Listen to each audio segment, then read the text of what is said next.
그럼 제 돈 25만 원은 누가 받은 겁니까? 저 지금 사기당한 건가요? 수학이 너머는 생전 처음 듣는 남자 목소리였어요.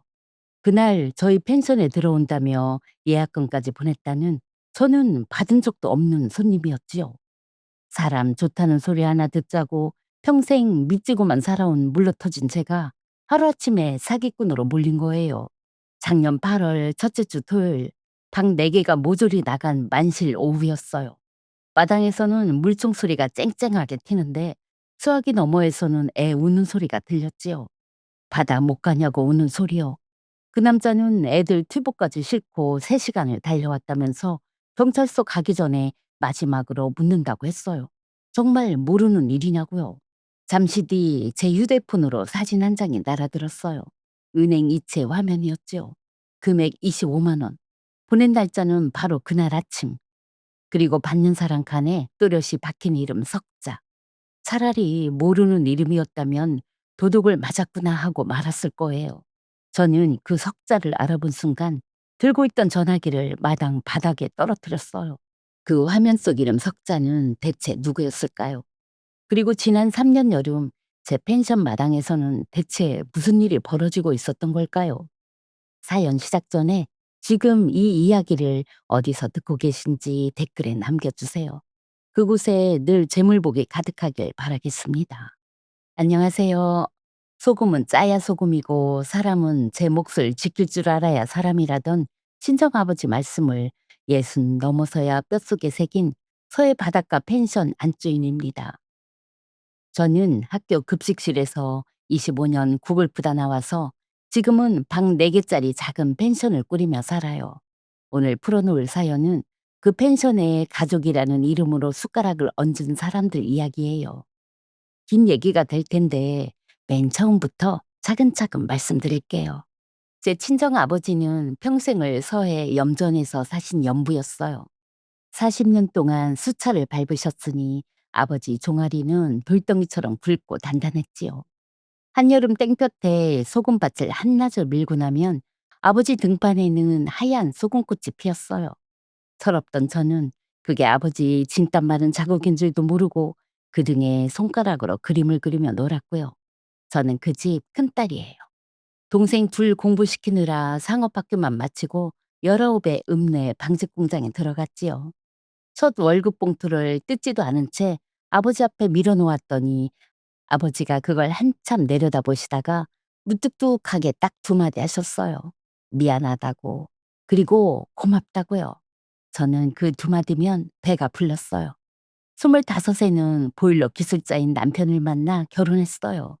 30년을 남의 집 방바닥만 뜨끈하게 데워준 사람인데 정작 저희 식구는 겨울마다 우풍 드는 새빵을 전전했지요. 그래도 저는 그 사람 공구 가방에서 나는 쇳내가 싫지 않았어요. 그 쇳내 나는 손으로 우리 2아이 먹이고 입히고 가르쳤으니까요. 32에는 저도 학교 급식실에 들어갔어요. 새벽 5시 첫 차로 출근해서 800인분 국솥 앞에 서면 안경에 김이 하얗게 서려서 앞이 안 보였지요. 한여름 조리실은 그냥 불가마였어요. 울생모 아래로 땀이 국물처럼 흘러도 배식줄에 선 아이들이 오늘 국은 뭐냐고 물어주는 그 맛에 25년을 버텼어요. 밤마다 손목에 파스를 갈아붙이면서요. 이런 얘기하면 요즘 사람들은 미련하다고 해요. 근데요, 저는 그 세월이 하나도 안 부끄러워요. 그 덕에 우리 애들이 남한테 아쉬운 소리 안 하고 컸으니까요. 그 사이에 아버지가 돌아가셨어요. 장례 치르고 소금 창고를 정리하는데 쌀통 밑에서 누렇게 바랜 등기 권리증 한 장이 나왔지요. 염전이 내려다 보이는 바닷가 언덕 밭 400평. 아버지가 소금 팔아서 1평, 2평 사 모으신 땅이 큰딸인 제 이름 앞으로 남아 있었어요. 저는 그 누런 종이를 끌어안고 소금창고 흙바닥에 주저앉아 울었어요. 6년 전 봄, 저와 남편이 나란히 일을 놓았어요. 둘이 평생 부은 퇴직금을 합치니 1억 8천이 되더라고요. 저희는 그 통장을 들고 아버지 언덕에 올라갔어요. 크게 벌어보자는 욕심이 아니었어요. 남은 인생은 남의 솥, 남의 보일러 말고 우리 것 하나 갖고 살아보자. 저희 부부 소원은 딱 그거 하나였지요. 남편은 그날부터 이태를 그 언덕에서 살다시피 했어요. 남의 집 지어주던 솜씨로 배관을 깔고 보일러를 놓고 방 4개짜리 아담한 집을 올렸지요. 준공하던 날에는 아버지 소금 창고 할 때 챙겨둔 널판지를 대패로 곱게 밀어서 손수 문패까지 만들어 걸었어요. 평생 새빵만 돌던 저희가 처음으로 내 집 문패라는 걸 달아본 거예요. 개업하고 첫 손님을 배웅한 날 저녁이었어요. 저희 부부는 마당 평상에 앉아 수박을 쪼개 먹었지요. 서해 낙조가 마당까지 벌겋게 밀려드는데 남편이 수박씨를 뱉으면서 우리 인생에도 이런 날이 다 온다고 그럽디다. 저는 대꾸도 못하고 실없이 웃기만 했어요. 그해 7월 말 저는 좋은 마음으로 시댁 식구들을 초대했어요. 개업 턱도 낼 겸 시어머니 바람도 쐬어드릴 겸이요. 시어머니의 시동생 넷, 시누이네 셋까지 8식구가 승합차로 우르르 마당에 들이닥쳤지요. 시어머니가 마당을 한 바퀴 둘러보시더니 우리 집안에 이런 별장이 다 있었냐고 첫마디를 떼셨어요. 별장이라니요? 그 단어가 이상하게 목에 걸렸어요. 우리 집안 별장? 제 친정아버지 40년 소금밭하고 저희 부부 퇴직금이 통째로 들어간 집인데 말 한마디에 그 집이 남의 집안꽃이 돼 있는 거예요. 그래도 저는 어른이 기분 좋으셔서 하시는 말씀이겠거니 하고 웃었어요. 그때 한마디 못한 게 지금도 두고두고 걸려요. 동서는 현관에 들어서기가 무섭게 2층 계단부터 올랐어요. 그러더니 바다가 제일 훤히 내다보이는 끝방에 짐을 풀면서 자기네 애들은 바다가 안 보이면 잠을 못 잔다고 이 방은 자기들이 쓰겠다고 하더라고요. 손님들이 웃돈을 얹어가며 서로 잡겠다는 저희 집 대표방이에요.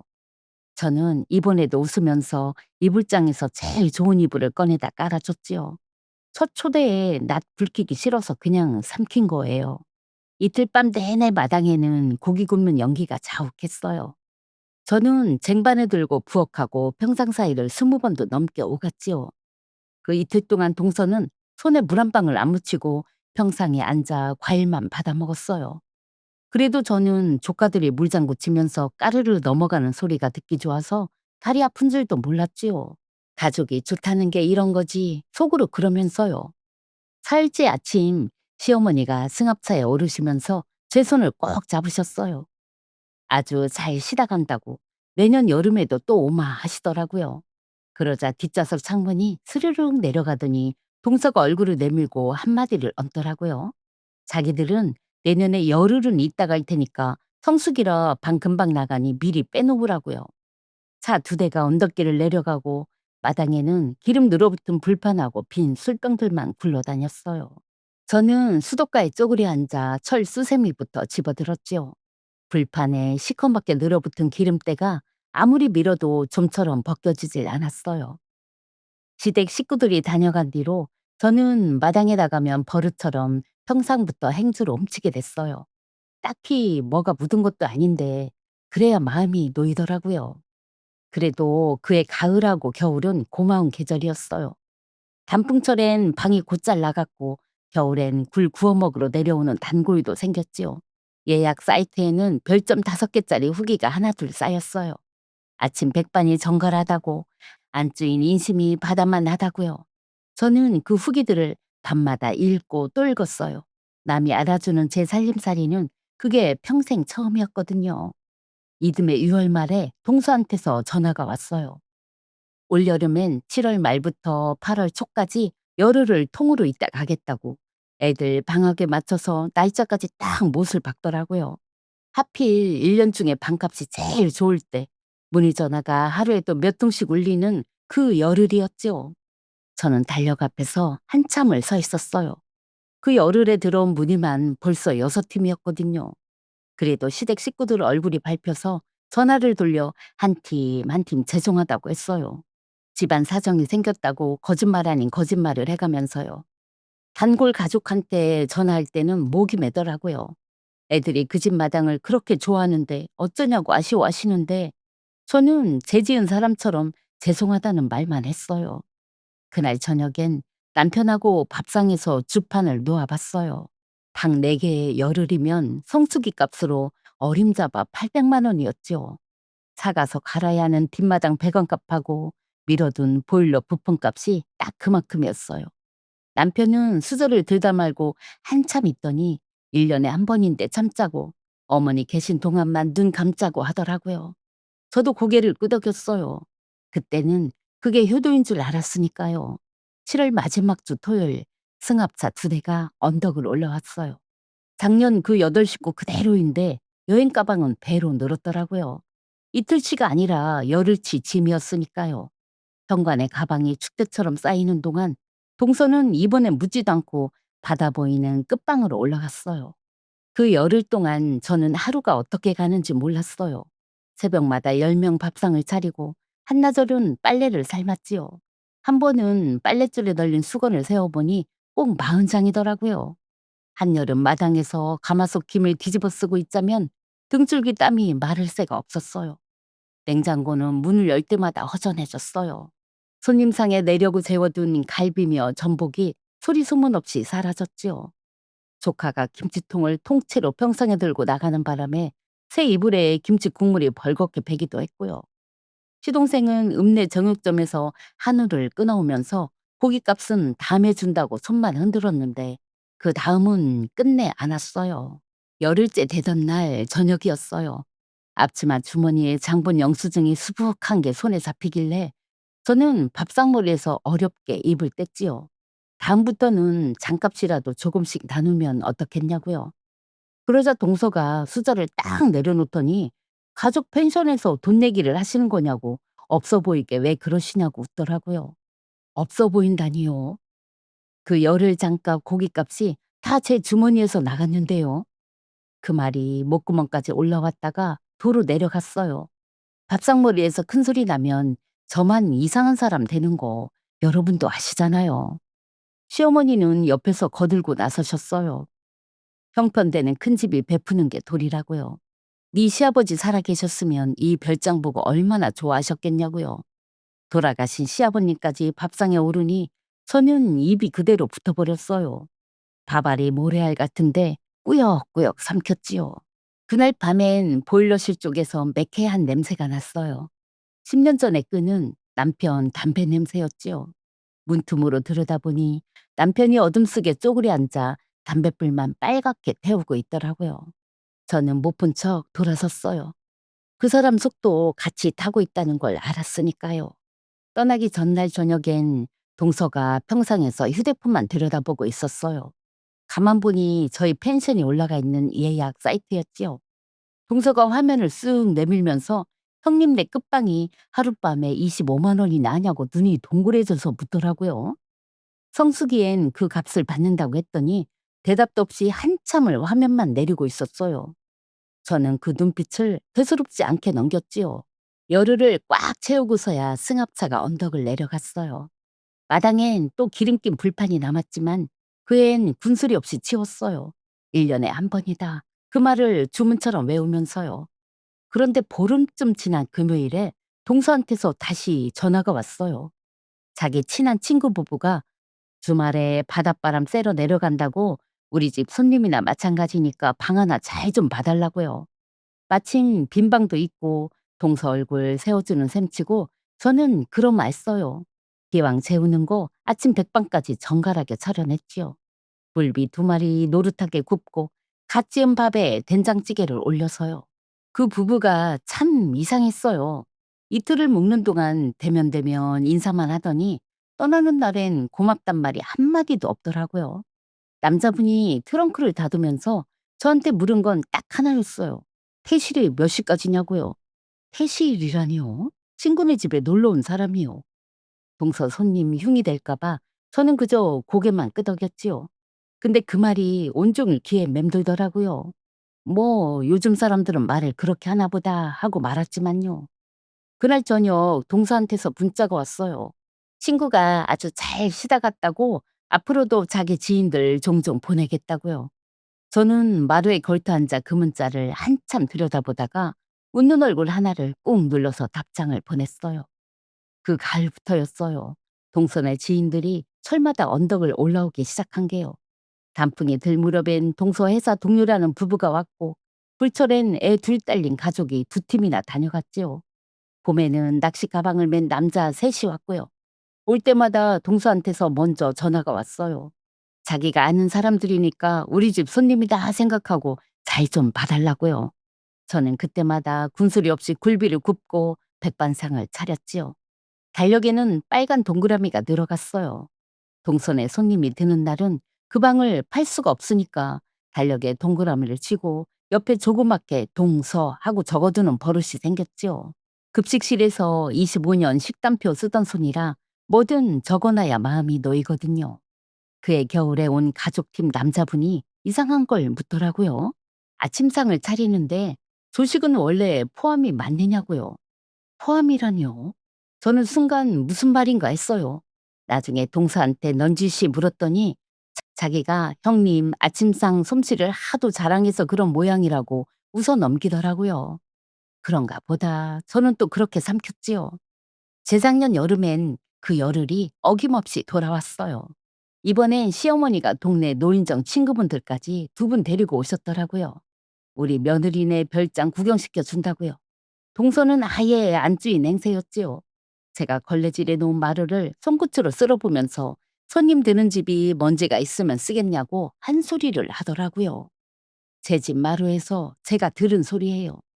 그 애엔 정말 아까운 손님도 잃었어요.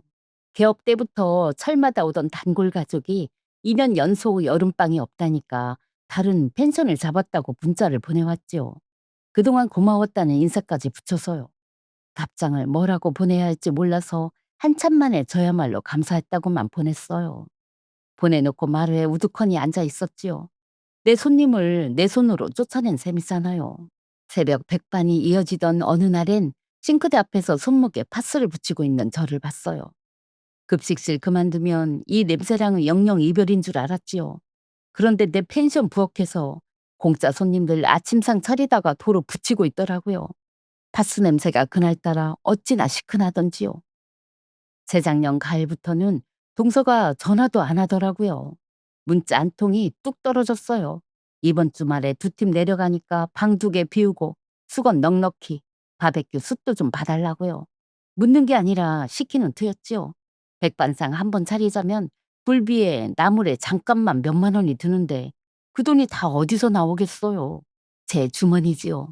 그래도 저는 숯 2봉지를 사다 헛간에 쌓아놓고 달력에 동그라미 2개를 마저 그렸어요. 그 가을에만 동그라미가 5개였지요. 작년 늦봄이었어요. 50대 부부가 하루를 묵고 가는 아침이었지요. 부인이 마당에서 사진을 찍다가 저한테 그러더라고요.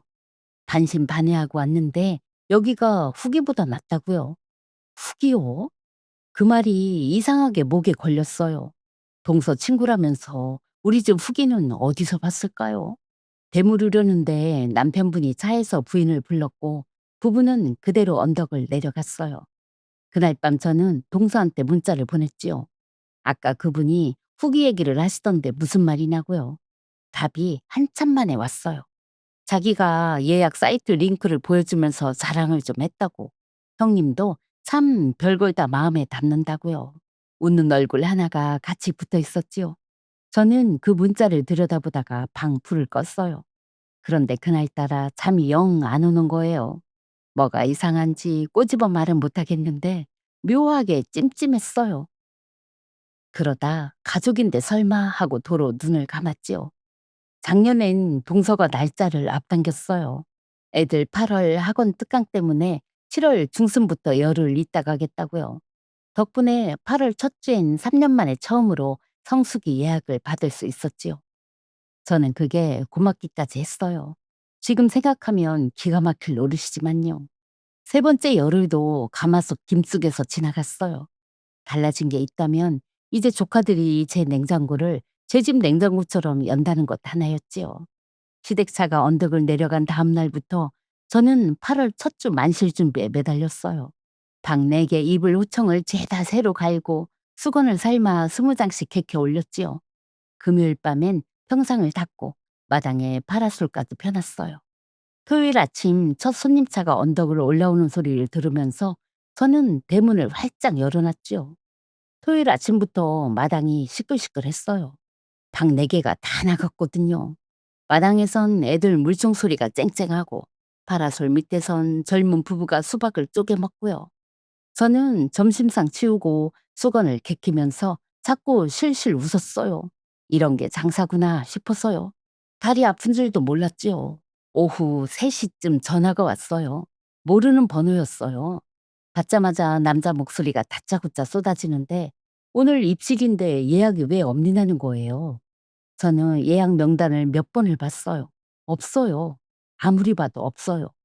죄송한데 저희는 예약을 받은 적이 없다고 했더니 저쪽이 한참 조용하더라고요. 그러다 그 말이 날아왔어요. 그럼 제 돈 25만 원은 누가 받은 겁니까? 저 지금 사기당한 건가요? 25만 원이요? 그 소리를 듣는데 왜 그랬는지 몰라요. 3년 전 여름에 평상에서 예약 사이트 들여다보던 동서 얼굴이 휙 지나가는 거예요. 저는 얼른 고개를 저었어요. 에이, 설마. 아닐 거야. 사람이 그렇더라고요. 제일 무서운 생각은 제일 나중으로 미루고 싶어요. 수화기 너머에서 애우는 소리가 들렸어요. 아빠, 바다 못 가냐고 우는 소리요. 남자분은 애들 튜브까지 싣고 3시간을 달려왔다고. 경찰서 가기 전에 마지막으로 묻는다고 했어요. 정말 모르는 일이냐고요. 저는 모르는 일이라고 기어들어가는 소리로 대답했어요. 그랬더니 사진 한 장 보낼 테니까 직접 보시라는 거예요. 잠시 뒤에 제 폰으로 사진이 왔어요. 은행 이체 화면이었어요. 금액 25만 원. 보낸 날짜는 그날 아침. 그리고 받는 사람 칸에 이름 석자가 찍혀 있었어요. 저는 그 이름을 읽고 떨궜어요. 동명이인이겠지 했어요. 세상에 같은 이름이 얼마나 많아요. 근데 손가락으로 화면을 키워보니까 은행까지 눈에 익은 거예요. 동서가 늘 쓰는 그 은행이요. 동서였어요. 그러니까 그제야 하나씩 생각이 나는 거예요. 그 외에 고맙단 말도 없이 퇴실 시간만 묻고 가던 첫 부부 있잖아요. 조식이 포함 맞냐던 겨울 손님도 그렇고요. 후기보다 낫다던 그 부인도요. 그게 다 그 소리였던 거예요. 다 돈 내고 온 손님들이었던 거예요. 저만 몰랐던 거지요. 물총 소리가 저만치 멀어지더라고요. 전화기가 손에서 빠져서 마당에 떨어졌는데 죽는다고 허리를 굽히다가 다리가 그냥 풀렸어요. 8월 땡볕에 달궈진 마당인데 속에서는 어찌나 찬바람이 일던지요. 정신 차려보니까 대문 앞에 그 가족이 와 있었어요. 젊은 부부의 17살 남매요. 트렁크엔 바람 넣다만 튜브가 삐죽 나와 있고 그 어린 게 눈이 퉁퉁 부어서 저를 올려다보는 거예요. 아침부터 수영복 입고 나섰을 거 아니에요. 만실이라 방이 없다는 말이 참 안 나왔어요. 저는 안방 장롱에서 비상금 봉투를 꺼내왔어요. 김장, 배춧값 하려고 모아둔 돈이었어요. 25만 원에 기름값 얹어서 세는데 손이 떨려서 10,000원짜리가 자꾸 미끄러지더라고요. 두 손으로 겁내고 허리 숙여 사과했어요. 오늘은 정말 죄송하다고 사정은 밝혀서 꼭 책임지겠다고요. 남자분이 제 손을 한참 보더니 목소리를 낮추더라고요. 사장님 잘못은 아닌 것 같다고요. 그리고는 가기 전에 폰 화면을 하나 더 보여줬어요. 동서가 돌렸다는 광고글이었어요. 가족이 직접 운영하는 바닷가 펜션이라고 지인가로 하룻밤 25만 원, 아침 백반은 서비스라고요. 서비스라니요. 그 백반상 차리느라 제가 새벽 4시 반에 일어났는데요. 사진에 붙은 것도 제가 차린 상이었어요. 굴비 굽고 뚝배기에 된장 올린 그 상이요. 그러니까 3년 동안 저는 남의 장사에 공짜 찬모 노릇을 한 거예요. 그것도 제 집 부엌에서요. 그 집 차가 언덕을 내려가고도 저는 한참 대문기둥을 붙들고 서 있었어요. 그래도 저녁 손님상은 나갔어요. 뭘 굽고 뭘 무쳤는지 기억도 안 나요. 근데 상 내갈 때는 웃었어요. 주인이 죽상을 하고 있으면 애먼 손님들 밥맛까지 떨어지잖아요. 3년 만에 처음 받아본 진짜 손님들인데요. 밤 10시 넘어서 설거지를 끝내고 다락에서 묵은 달력 2개를 꺼내왔어요. 식탁에 3년치 달력을 펴놓고 동그라미를 셌어요. 하나, 둘, 셋. 옆에 조그맣게 적어둔 동서, 동서, 동서. 다 세니까 16이었어요.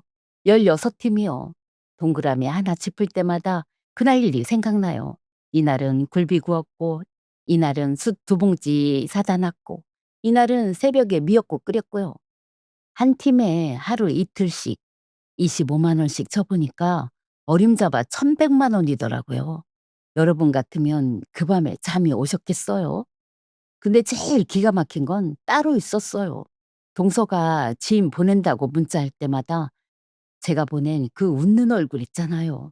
그게 16개예요. 저는 남 좋으라고 도장을 16번 찍어준 거예요. 제 손가락으로요. 내가 미련해서 그렇지 싶었어요. 수춘 왜 사다 놨을까? 굴비는 왜 구웠을까? 태질 씨가 묻던 그날 왜 한 번을 더 안 물어봤을까? 그 생각만 뱅뱅 돌아서 식탁에 엎드려서 소리 죽여 울었어요. 눈물이 달력위로 뚝뚝 떨어지더라고요. 언제 들어왔는지 남편이 등 뒤에 서 있었어요. 그이가 제 폰을 집어들고 한참을 봤어요. 이체 화면하고 그 광고글을요. 담배 생각이 나는지 빈 주머니를 두어 번 더듬다 말고는 그 손으로 제 어깨를 꾹 누르더라고요. 그리고는 낮게 물었어요. 장인어른이 뭐라고 하셨느냐고요. 소금은 짜야 소금이다. 사람은 제 몫을 지킬 줄 알아야 사람이고. 그 말이 그 입에서 나오는데 울음이 뚝 그쳤어요. 아버지 등판에 피던 그 소금꽃이 생각나면서 꼭 아버지가 그러시는 것 같더라고요. 그만 울어라. 네 몫은 네가 지켜라. 저는 눈물 닦고 부엌 서랍에서 새 공책을 꺼냈어요. 그리고는 첫 장 맨 위에 날짜부터 또박또박 적기 시작했지요. 그 다음 일주일 동안 저는 울지 않았어요.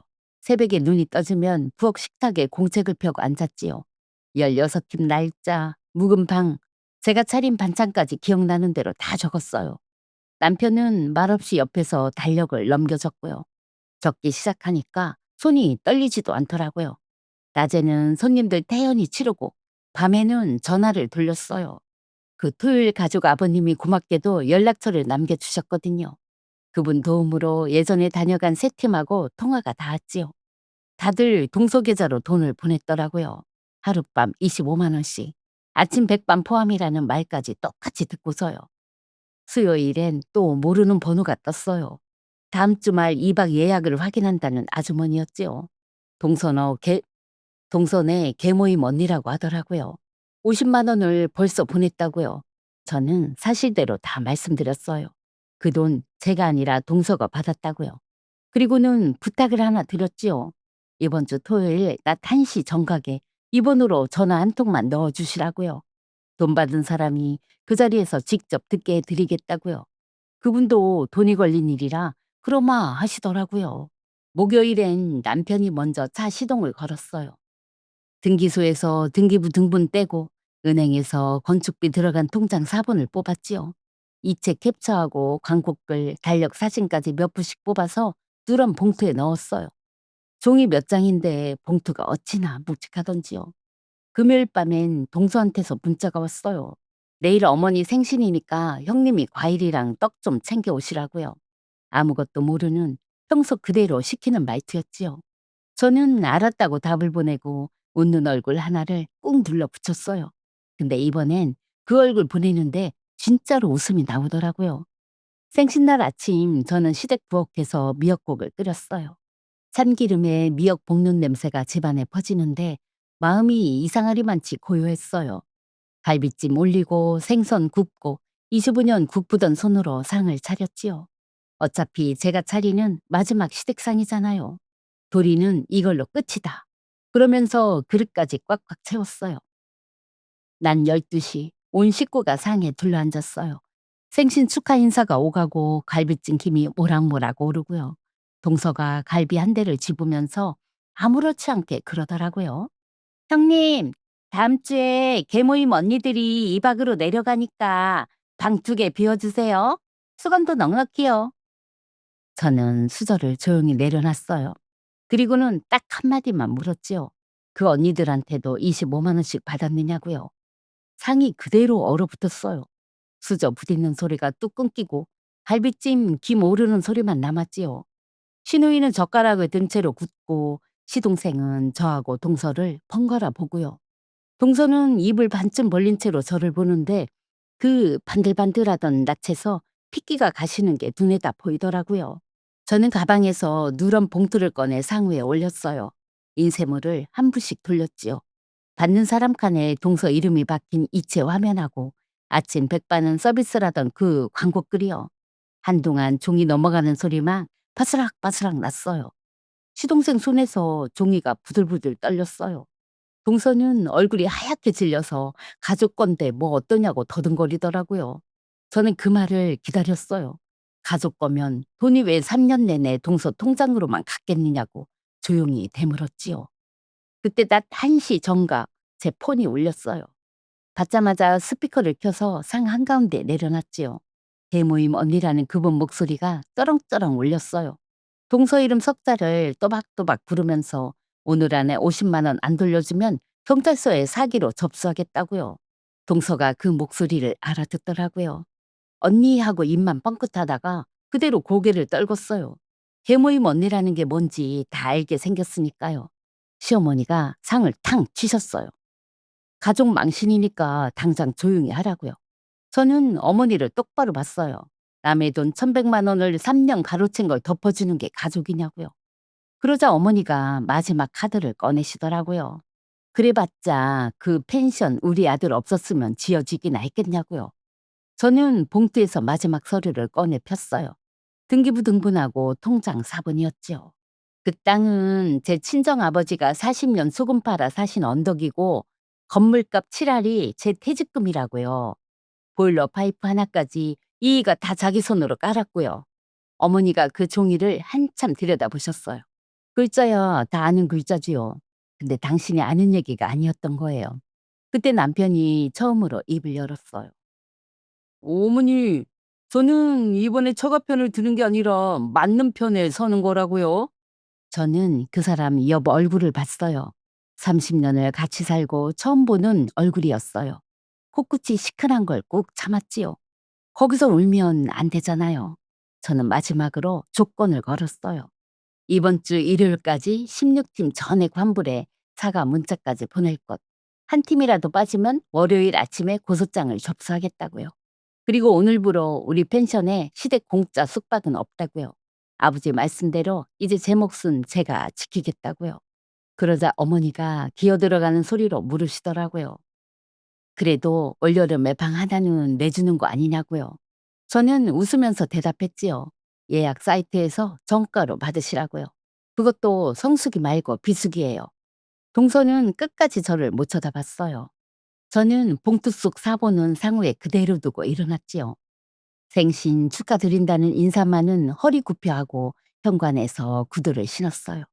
차에 오르니까 남편이 말없이 제 손등을 한번 꾹 누르고는 시동을 걸었어요. 시댁 골목을 빠져나오는데 그제야 손이 덜덜 떨리더라고요. 남편이 운전하다 말고 제 손을 흘낏 보더니 갓길에 차를 세웠어요. 그리고는 수고했다고 딱 한마디 하더라고요. 저는 그 한마디에 참았던 눈물이 터져서 바닷가 갓길에서 한참을 울었어요. 서러워서 운 게 아니에요. 후련해서 온 거예요. 그 눈물은 맛이 다르더라고요. 일요일 밤에 시동생한테서 전화가 왔어요. 16팀 전부 돈 돌려주고 사과 문자까지 보냈다고. 형수님 정말 죄송하다고요. 목소리가 다 쉬어 있더라고요. 다음 날엔 그 계모임 언니한테서도 문자가 왔어요. 50만 원 다 받았다고. 사장님 아니었으면 꼼짝없이 떼일 뻔했다고요. 저는 그제야 공책을 덮었어요. 고소장은 안 냈어요. 근데 버리지도 않았어요. 지금도 부엌 서랍에 그대로 있지요. 동서는 그 뒤로 펜션에 발길을 끊었어요. 솔직히 속이 시원하지 않았다면 거짓말이지요. 근데 제가 뭘 한 건 없어요. 자기가 저지른 일이 자기 발로 돌아간 것뿐이에요. 시어머니는 그 뒤로 별장 소리를 입에 안 올리세요. 명절 용돈은 전처럼 그대로 보내드려요. 도리하고 몫은 다른 거니까요. 도리는 도리대로 하고 몫은 몫대로 지키고요. 진짜 그랬어야 했는데 60 넘어서야 배웠네요. 그리고 올여름이 왔어요. 7월 들어서면서 방 4개가 주말마다 꽉꽉 차요. 예약 사이트에 후기도 다시 쌓이고요. 그런데 지난주에 낯익은 이름 하나가 예약자 명단에 뜬 거예요. 작년 그 토요일 마당에서 애가 울던 그 가족이요. 그 아버님이 차에서 내리시더니 웃으면서 그러시더라고요. 이번엔 제값 내고 왔다고요. 애들은 벌써 튜브를 안고 마당을 뛰어다니고요. 작년에 눈이 퉁퉁 붓게 오던 그 애가요. 저는 그 애들 노는 걸 보다가 괜히 코끝이 시큰해서 수박 한 접시를 큼직하게 썰어 평상에 내갔어요. 어제 저녁에도 저는 평상에 앉아 있었어요. 낙조가 마당까지 벌겋게 들어오고 손님들 고기 굽는 냄새가 구수하고요. 대문에는 아버지 소금창고 널판지로 만든 문패가 그대로 걸려 있어요. 저는 그 문패를 보면서 속으로 그랬지요. 아버지, 저 이제 제목 지키고 살아요. 소금도 짜게 아주 잘 살고 있고요. 살아보니까 그렇더라고요. 호의가 계속되면 사람들은 그걸 권리인 줄 알아요. 가족이라는 말은 울타리지 남의 곳간 열쇠가 아니에요. 저는 그걸 3년치 수업료 내고 배웠어요.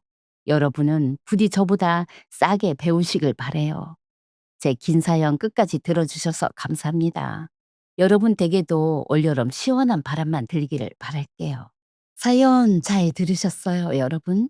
저는 DJ 친정엄마입니다.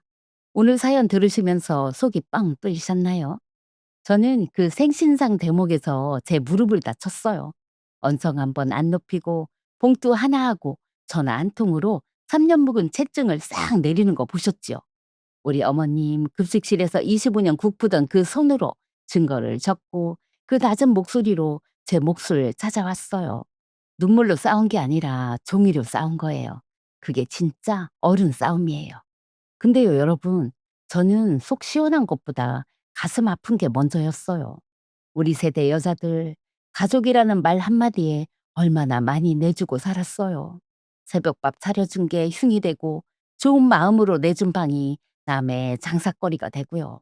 돈 얘기 꺼내면 없어 보인다는 그 말에 평생 입 다물고 산 분들이 어디 한둘이에요. 호의가 계속되면 권리인 줄 아는 사람들, 여러분 곁에도 꼭 있지요. 그러니까 오늘은 이 말씀을 드리고 싶어요. 가족이라는 말은 울타리지 남의 곳간 열쇠가 아니에요. 내 목 지키는 건 인색한 게 아니에요. 우리 어머니, 친정아버지 말씀처럼 소금은 짜야 소금이고 사람은 제 몫을 지킬 줄 알아야 사람이에요. 거절해도 하늘 안 무너져요. 밥상에 말없이 얹힌 숟가락이 있거든 이번엔 조용히 내려놓게 하세요. 마침 휴가철이 코앞이잖아요. 올여름엔 공짜 손님 치르느라 허리 휘지 마시고요. 평생 남의 상만 차려온 그 귀한 손, 이번엔 여러분 자신한테 한번 써보세요. 시원한 바다 보면서 수박 한 쪽 드시고요. 여러분은 그럴 자격이 차고도 넘치는 분들이에요. 정말 고생 많으셨어요. 사랑합니다. 진심으로요. 오늘 사연 들으시면서 생각나는 일 있으셨으면 댓글로 속 시원히 털어놓고 가세요. 여러분 댓글 한 줄 한 줄이 저한테는 큰 힘이 됩니다. 구독하고 좋아요도 꾹 눌러주시고요. 여러분의 남은 여름이 지나온 여름들보다 훨씬 시원하고 달기를 이 친정엄마가 두 손 모아 빌게요. 다음 사연에서 또 만나요. 지금까지 친정엄마의 사이다 라디오였습니다. 감사합니다.